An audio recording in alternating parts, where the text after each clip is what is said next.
समादरणीय धार्मिक सज्जन वृंद,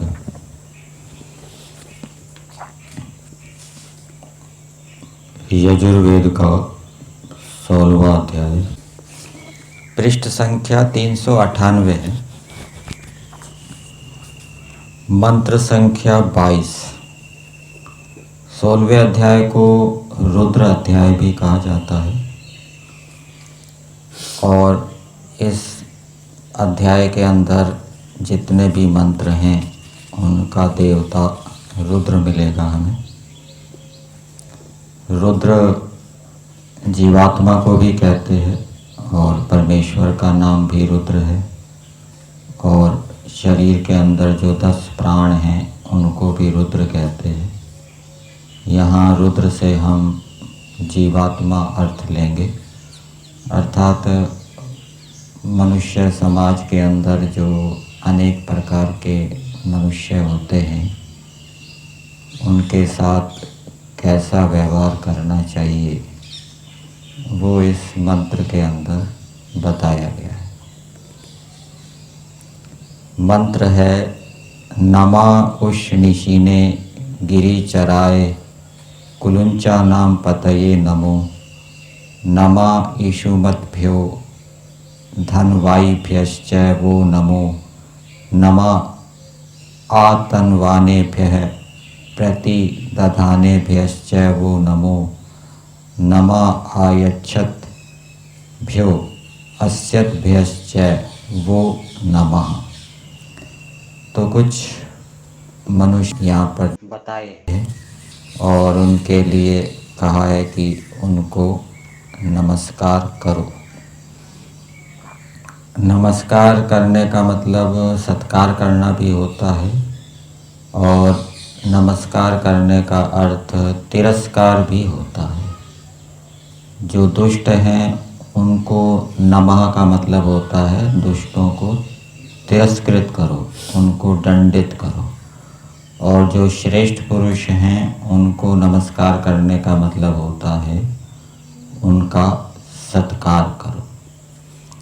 तो सबसे पहले आया उष्णिशिने नमा।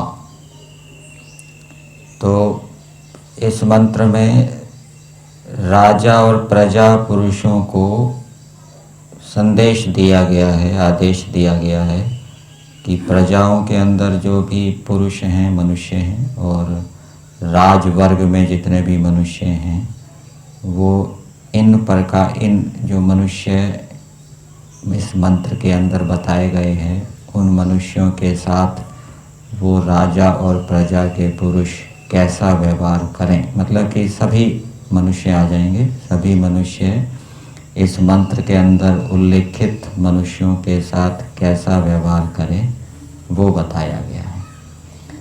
सबसे पहले आया है उष्णिशिने।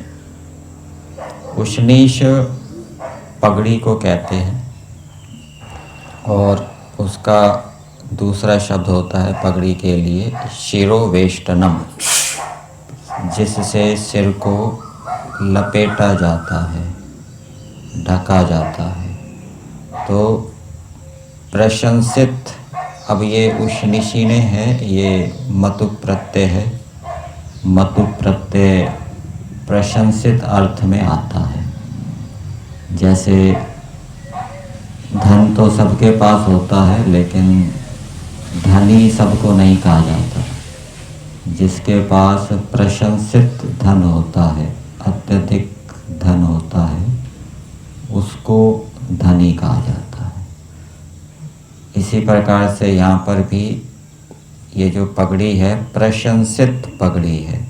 पगड़ी तो अनेक व्यक्ति धारण करते हैं, लेकिन जो प्रशंसित पगड़ी को धारण करता है उसकी यहाँ पर बात आई है। जैसे राजा लोग होते हैं वो पगड़ी को धारण करते हैं, अथवा गांव के मुखिया होते हैं, प्रांत के मुखिया होते हैं, वो पगड़ी को धारण करते हैं। उनकी जो पगड़ी होती है प्रशंसित होती है, और वो सामान्य व्यक्ति भी इस पगड़ी को धारण करते हैं। जो गोपालक हैं, गौओं को चराने वाले हैं, ग्रामीण लोग हैं, वो भी सामान्य व्यक्ति की धारण करते हैं, लेकिन उनकी जो पगड़ी होती है वो प्रशंसित नहीं होती। तो उशनीशी ने प्रशंसित पगड़ी को धारण करने वाले जो ग्रामपति है, ग्रामपति को, गांव के मुखिया को, सरपंच को संस्कृत में कहते हैं ग्रामणी। तो जो सरपंच है, गांव का मुखिया है, तो मनुष्यों के लिए आदेश है कि हे मनुष्यों, तुम उसका सत्कार करो, अन्न आदि से उसका सत्कार करो। वो योग्य व्यक्ति है, उसके अंदर अनेक अच्छे अच्छे गुण हैं, तभी तो वो मुखिया बना है, सरपंच बना है। तो इस कारण से उसका सत्कार करना चाहिए। और परमेश्वर भी ऐसा करता है। परमेश्वर भी जो मुखिया होता है, अच्छे अच्छे गुणों से युक्त होता है, परमेश्वर उसका सत्कार करता है, उसको ज्ञान विज्ञान देता है। तो सभी मनुष्यों को, चाहे वो गांव की व्यवस्था से संबंधित हों या गांव में रहने वाले हों, सभी मनुष्य उस मुखिया का सत्कार करें, सरपंच का सत्कार करें। फिर दूसरा शब्द आया है गिरी चराए। गिरी कहते हैं पर्वत को। तो पर्वत में जो विचरने वाले जंगली मनुष्य हैं, उनका भी सबको सत्कार करना चाहिए। जो सरकारी व्यक्ति हैं वो भी ऐसे जंगली मनुष्यों का सत्कार करें, और जो दूसरे मनुष्य हैं वो भी उनका सत्कार करें, अन्न आदि से उनका सत्कार करें। वो भी किसी न किसी रूप में वो जंगलों की रक्षा करते हैं। फिर आगे दिया है कुलुंचा नाम पतये। कुलुंच बुरे स्वभाव से दूसरे के पदार्थों को खोसने वाले को कुलुंच कहते हैं, जिसका वो दूसरे के पदार्थों को जो छीन लेता है अन्यायपूर्वक, बुरा स्वभाव होने के कारण। तो उसका, उसके पति का मतलब उसको जो गिरा देता है, उसको मार के गिरा देता है। पत धातु है यहाँ, पति अर्थ स्वामी अर्थ में नहीं है, पत धातु गिरने अर्थ में है, जो उसको गिराने वाला है, जो उसको दंड देकर गिरा देता है। तो ऐसे व्यक्ति का सत्कार करना चाहिए। मतलब कि जो दुष्ट व्यक्ति को दंड देता है, तो दुष्ट को दंड देने वाले का सत्कार करना चाहिए। ये वेद का आदेश है। ये सभी उसका सत्कार करें। सरकार तो सत्कार करे ही, सरकार का तो ये काम होता है, राजा का ये काम होता है दुष्टों को दंड देना। तो जो दुष्टों को दंड दे रहा है, तो राजा वर्ग में जितने भी मनुष्य हैं वो उसका सत्कार करें, और प्रजाओं में भी जो दुष्टों को दंड देने वाले हैं, पुलिस आदि हैं, वो उनका सत्कार करें। मनुष्य भी, सामान्य मनुष्य, समाज के मनुष्य भी, जो पुलिस वर्ग है जो दुष्टों को दंड देता है, वो उनका सत्कार करें, उनको सम्मानित करें, उनको भेंट आदि दे, उनके प्रति आदर भाव रखें।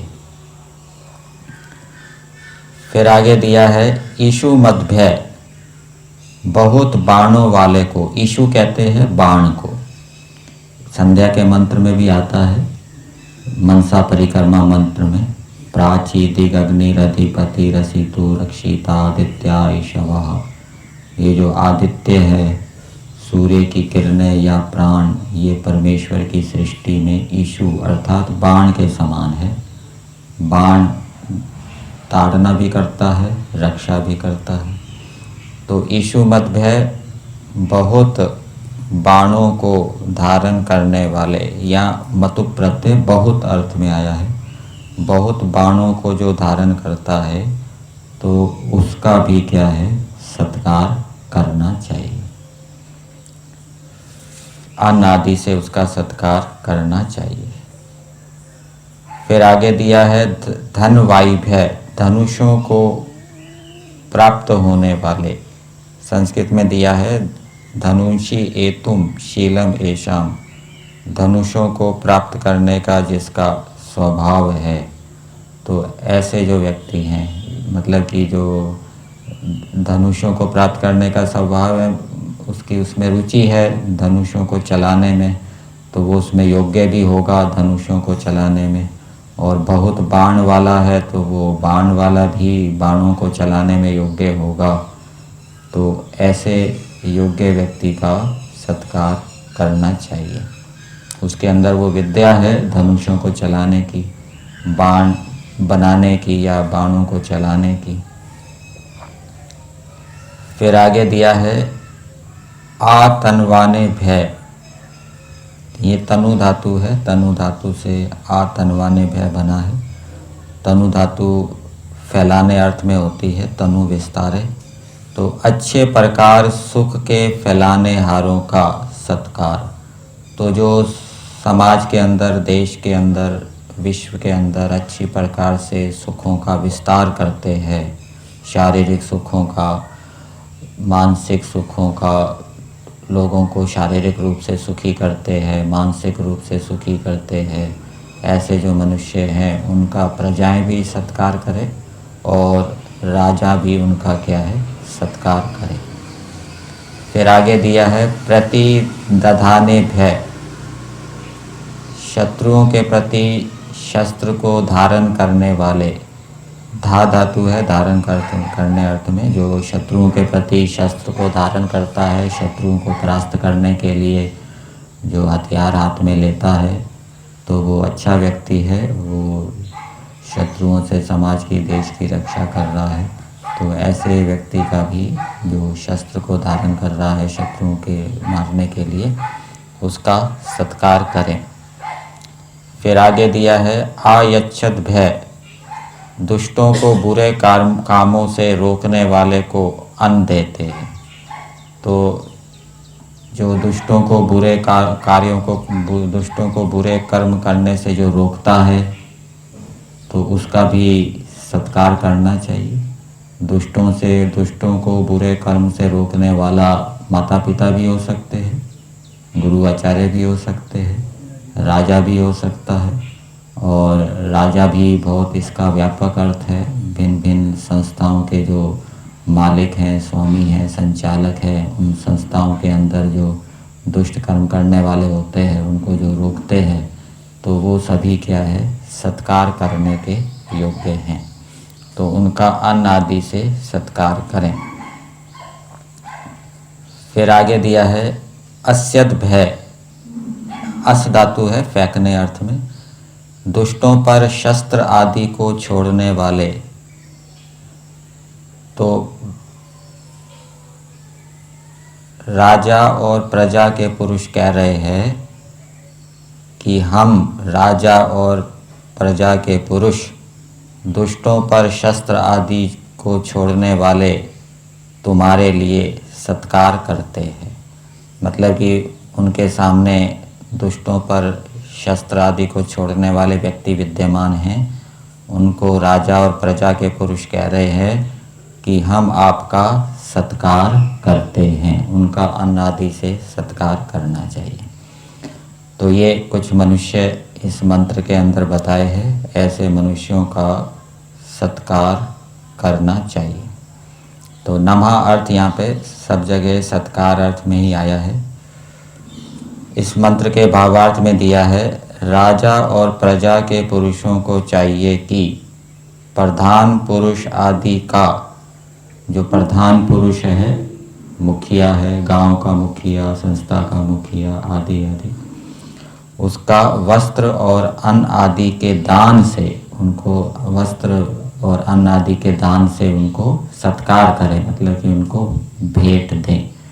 तो वो भी उपयोगी मनुष्य होते हैं, समाज की रक्षा करने वाले होते हैं। तो जब ऐसे मनुष्यों को हम सत्कार करते हैं तो उनके प्रति हमारा कृतज्ञता का भाव उत्पन्न होता है, क्योंकि वो प्रत्यक्ष या परोक्ष रूप से समाज, देश की उन्नति करने वाले होते हैं। और यही कृतज्ञता का भाव फिर परमेश्वर के प्रति भी कृतज्ञता के भाव को उत्पन्न करता है, और कृतज्ञता का भाव ही प्रेम भाव को उत्पन्न करता है। तो कृतज्ञता का भाव निरंतर बना रहे, इसलिए निरंतर समाज, राष्ट्र के जो सहयोगी मनुष्य हैं, जो उनके लिए काम करने वाले हैं, उनका सत्कार क्या है, करते रहना चाहिए। इससे परस्पर आपस में प्रीति बनी रहती है। तो ये वेद का आदेश है